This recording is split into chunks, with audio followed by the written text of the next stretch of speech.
Hey guys, welcome to the channel, and in this video I will show you how to create a shared folder for group projects in OneDrive.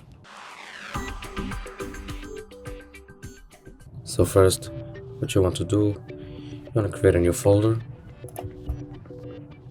You add new and then folder, and then you name the folder as you want it to. And then you create, and then you go to the folder, and then here you see this option as share, and then you can send the link to the person that you want to. You can also change permission. The person can either edit or view. So I'm just gonna change it to view, and here you can also copy the link.